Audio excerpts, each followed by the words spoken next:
ಮಹಿಳಾ PSI ವಿಡಿಯೋಗೆ ಹಿಂಡಲಗ ಕಾರಾಗೃಹ ಲಿಂಕ್ ಇರುವಂತಹ ಆರೋಪ ಏನು ಕೇಳಿ ಬಂದಿದೆ. ಅದಕ್ಕೆ ಸಂಬಂಧಪಟ್ಟಂತೆ ಈಗ ಕೋರ್ಟ್ ಮೆಟ್ಟಿಲೇರಿದ್ದಾರೆ ಹಿಂಡಲಗ ಜೈಲಿನ ಸಹಾಯಕ ಅಧೀಕ್ಷಕ. ಜೈಲಿನ ಬಗ್ಗೆ ಅವಹೇಳನ ಮಾಡಿದವರ ವಿರುದ್ಧ ಮಾನಹಾನಿ ಕೇಸನ್ನು ಅವರು ದಾಖಲಿಸಿದ್ದಾರೆ. ಜೈಲಿಗೆ ಲಿಂಕ್ ಮಾಡಿ ಬೆತ್ತಲೆ ವಿಡಿಯೋ ಕಾಲ್ ಮಾಡಿದ ಆರೋಪ ಏನಿದೆ ಅದಕ್ಕೆ ಸಂಬಂಧಪಟ್ಟಂತೆ ಸಂಧ್ಯಾ ನಾಗರಾಜ್ ವಿರುದ್ಧ ದಾಖಲಾಗಿದೆ ಮಾನಹಾನಿಯ ಕೇಸ್. ತುಮಕೂರು ಮೂಲದ ಕೈದಿ ಸಾಯಿ ಕುಮಾರ್ ವಿರುದ್ಧವೂ ಕೂಡ ದೂರು ದಾಖಲಾಗಿದೆ. ಬೆಳಗಾವಿಯ 2ನೇ JMFC ಕೋರ್ಟ್ಗೆ ಖಾಸಗಿ ದೂರನ್ನು ದಾಖಲು ಮಾಡಲಾಗಿದೆ. ಜೈಲಿನ ಘನತೆಗೆ ಚ್ಯುತಿ ತಂದವರ ವಿರುದ್ಧ ಕ್ರಮಕ್ಕೆ ಈ ದೂರಿನಲ್ಲಿ ಮನವಿಯನ್ನ ಮಾಡಲಾಗಿರುವಂಥದ್ದು. ಸಂಧ್ಯಾ ನಾಗರಾಜ್ ಅನ್ನುವ ಒಂದು ಇನ್ಸ್ಟಾ ಖಾತೆಯಲ್ಲಿ ವಿಡಿಯೋ ಅಪ್ಲೋಡ್ ಮಾಡಲಾಗಿತ್ತು. ಹೀಗಾಗಿ ಅದಕ್ಕೆ ಸಂಬಂಧಪಟ್ಟಂತೆ ಈಗ ಕಂಪ್ಲೇಂಟನ್ನು ಕೊಟ್ಟಿದ್ದಾರೆ ಜೈಲಿನ ಸಹಾಯಕ ಅಧೀಕ್ಷಕ. ಹಾಗೆ ಮಾನಹಾನಿ ಕೇಸನ್ನು ದಾಖಲಿಸಿದ್ದಾರೆ JMFC ಕೋರ್ಟ್ನಲ್ಲಿ. ಬೆಳಗಾವಿ JMFC ಕೋರ್ಟ್ನಲ್ಲಿ ಮಾನಹಾನಿ ಪ್ರಕರಣವನ್ನು ದಾಖಲಿಸಿರುವಂಥದ್ದು.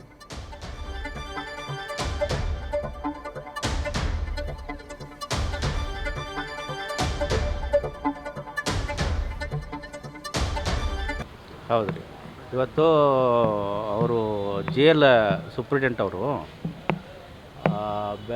ಒಂದು ಖಾಸಗಿ ಫಿರ್ಯಾದಿಯನ್ನು ಮಾನ್ಯ 2ನೇ JMFC ನ್ಯಾಯಾಲಯದ ಮುಂದೆ ಇವ್ರ ವಿರುದ್ಧ ಒಂದು ಸಂಧ್ಯಾ ಅಂಥೇಳಿ ಇನ್ಸ್ಟಾಗ್ರಾಮ ಹೋಲ್ಡ್ರ್ ಮೇಲೆ ಮತ್ತು ಇನ್ನೊಬ್ಬರು ಸಾಯಿ ಕುಮಾರ್ ಸುರೇಶ್ ಕುಣಿಗಲ್ ಸೂರಿ ಅಂಥೇಳಿ ಅವ್ರ ಮೇಲೆ ಒಬ್ಬರು KSISF ಸಿಬ್ಬಂದಿ ಮಹಿಳಾ ಸಿಬ್ಬಂದಿಯ ಒಂದು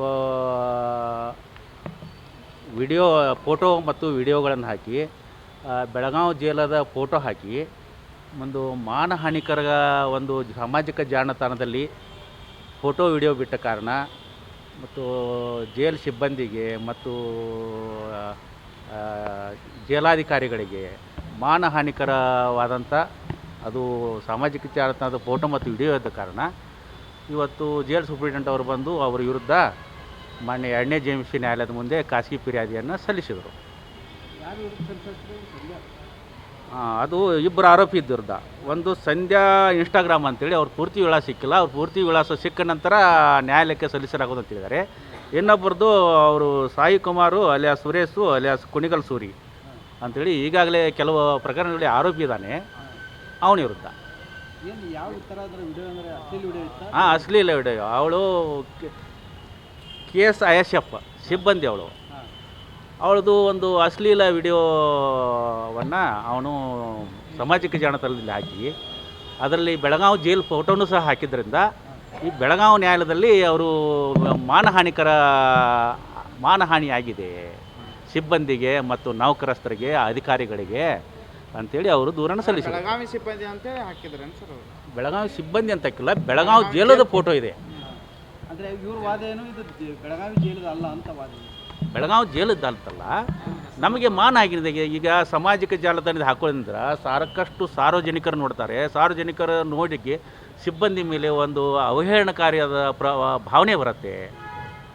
ಅದರಿಂದ ಜೈಲಾಧಿಕಾರಿಗಳಿಗೆ ಜೈಲ್ ಸಿಬ್ಬಂದಿಗಳಿಗೆ ಅವರಿಗೆ ಮನಸ್ಸಿಗೆ ಒಂದು ನೋವು ಆಗ್ತದೆ, ಅವರ ನೌಕರಿಗೆ ಅಡೆತಡೆ ಆಗ್ತದೆ, ಅವ್ರಿಗೆ ಸಮಾಜದಲ್ಲಿ ಒಂದು ಹಾನಿ ಆದಂತಾಗತ್ತೆ. ಅದಕ್ಕೆ ಅವರು ಕಾನೂನಿನಡಿಯಲ್ಲಿ ಹಾನಿ ಆದರೆ ದೂರನ್ನು ಸಲ್ಲಿಸುವ ಅವಕಾಶ ಇದೆ, ಅವರು ಸಲ್ಲಿಸಿರುತ್ತಾರೆ. ನಮ್ಮ ಪ್ರತಿನಿಧಿ ಶ್ರೀಕಾಂತ್ ಫೋನ್ ಸಂಪರ್ಕದಲ್ಲಿದ್ದಾರೆ. ಶ್ರೀಕಾಂತ್, ಈಗ ಜೈಲಿನ ಸಹಾಯಕ ಅಧೀಕ್ಷಕರು ಕೋರ್ಟ್ ಮೊರೆ ಹೋಗಿರುವಂಥದ್ದು, ಮಾನಹಾನಿ ಕೇಸನ್ನು ಹಾಕಿದ್ದಾರೆ. ತಮ್ಮ ಅರ್ಜಿಯಲ್ಲಿ ಏನೆಲ್ಲ ಉಲ್ಲೇಖವನ್ನು ಮಾಡಿದ್ದಾರೆ ಅವರು? ನೋಡಿ, ಈಗ ಸಹಜವಾಗಿ ಏನಂತಂದ್ರೆ ಇತ್ತೀಚೆಗೆ ಸಂಧ್ಯಾ ನಾಗರಾಜ್ ಅನ್ನೋರು ಏನು ತಮ್ಮ ಇನ್ಸ್ಟಾಗ್ರಾಮ್ದಲ್ಲಿ ಒಂದು ಪೋಸ್ಟ್ ಅನ್ನ ಮಾಡಿದ್ರು. ಏನು ಖಾಸಗಿ ವ್ಯಕ್ತಿ ಜೊತೆಗೆ ಏನಂತಂದ್ರೆ ಮಾತನಾಡ್ತಕ್ಕಂಥ ಸಂದರ್ಭದಲ್ಲಿ ಅಲ್ಲಿರ್ತಕ್ಕಂಥ ಮಹಿಳಾ PSI ಅವರು ಬೆತ್ತಲೆಯಾಗಿ ವಿಡಿಯೋಗಳನ್ನ ಮಾಡಿದ್ದಾರೆ. ಆ ವಿಡಿಯೋಗಳ ಜೊತೆಗೆ ಏನಂತಂದ್ರೆ ಒಂದಿಷ್ಟು ಪೋಸ್ಟ್ ಗಳನ್ನ ಮಾಡಿದ್ರು. ಇದು ಏನಂತಂದ್ರೆ ಬೆಳಗಾವಿಯ ಕೇಂದ್ರ ಕಾರಾಗೃಹದಲ್ಲಿ ನಡೆದಿರುವಂತ ವಿಚಾರ ಅಂತ ಹೇಳಿ ಒಂದ್ ಕಡೆ ಏನಂತಂದ್ರೆ ಗೃಹ ಸಚಿವ ಪ್ರಿಯಾಂಕಾ ಖರ್ಗೆ ಅವರ ಫೋಟೋ, ಮತ್ತೊಂದ್ ಕಡೆ ಏನಂದ್ರೆ ಗೃಹ ಇಲಾಖೆಯ ಕಾರಾಗೃಹ ಸುಧಾರಣಾ ಇಲಾಖೆ ADGPಯ ಭಾವಚಿತ್ರಗಳನ್ನ ಹಾಕಿ ಅವರು ಪೋಸ್ಟ್ ಅನ್ನ ಏನ್ ಮಾಡಿದ್ರು, ಆ ಪೋಸ್ಟ್ ಅನ್ನ ಮುಂದಿಟ್ಕೊಂಡು ಈಗ ಬೆಳಗಾವಿಯ ಹಿಂಡಲಗ ಜೈಲಿನ ಉಪ ಅಧೀಕ್ಷಕರು ಏನಿದ್ದಾರೆ ಅವರು ಏನಂತಂದ್ರೆ ಈಗ ಕೋರ್ಟ್ ಮೊರೆ ಹೋಗಿರುವಂತದ್ದು. ಪ್ರಮುಖವಾಗಿ ಏನಂತಂದ್ರೆ ಬೆಳಗಾವಿಯ 2ನೇ JMFC ಕೋರ್ಟ್ ನಲ್ಲಿ ಈ ಕುರಿತಂತೆ ಒಂದು ದೂರನ್ನ ದಾಖಲು ಮಾಡಿದ್ದಾರೆ. ದಾಖಲು ಮಾಡಿ ಈ ರೀತಿಯಾದಂತ ಒಂದು ಅಪಪ್ರಚಾರವನ್ನ ಈ ಹಿಂಡಲಗ ಜೈಲಿನ ವಿಚಾರಕ್ಕೆ ಸಂಬಂಧಪಟ್ಟಂತೆ ಏನಂತಂದ್ರೆ ಇವರು ನಾಗರಾಜ್ ಅನ್ನೋರು ಸಂಧ್ಯಾ ನಾಗರಾಜ್ ಅನ್ನೋರು ಮಾಡ್ತಾ ಇದ್ದಾರೆ ಅನ್ನೋ ಒಂದು ವಿಚಾರವನ್ನ ಪ್ರಸ್ತಾಪ ಮಾಡಿರುವಂತದ್ದು. ಅದರ ಜೊತೆಗೆ ಏನು ವಿಚಾರ ಏನಿದೆ, ಈ ರೀತಿಯಾದಂತ ಮಾನಹಾನಿಕರವಾದಂತ ಪೋಸ್ಟ್ ಗಳನ್ನ ಮಾಡ್ತಾ ಇದ್ದಾರೆ, ಇವರ ವಿರುದ್ಧ ಕ್ರಮ ಕೈಗೊಳ್ಬೇಕು ಅಂತೇಳಿ ಅವರು ಹೇಳಿರುವಂತದ್ದು. ಅದ್ರ ಜೊತೆಗೆ ತಪ್ಪಿತಸ್ಥರ ವಿರುದ್ಧ BNS 356(2) ಮತ್ತು 3 ಅಡಿ ಏನಂತಂದ್ರೆ ಇವರ ವಿರುದ್ಧ ಕ್ರಮ ಕೈಗೊಳ್ಬೇಕು ಅಂತ ಹೇಳಿ ಕೋರ್ಟಿಗೆ ತಿಳಿಸಿರುವಂತದ್ದು. ಈ ಕೋರ್ಟ್ ಈ ವಿಚಾರಕ್ಕೆ ಸಂಬಂಧಪಟ್ಟಂತೆ ದೂರನ್ನು ಸಹ ಈಗಾಗಲೇ ದಾಖಲು ಮಾಡಿಕೊಂಡು ಸಂಬಂಧಪಟ್ಟವರಿಗೆ ನೋಟಿಸ್ ಜಾರಿ ಮಾಡುವಂತ ಪ್ರಕ್ರಿಯೆಯನ್ನ ಮಾಡಿರುವಂತದ್ದು.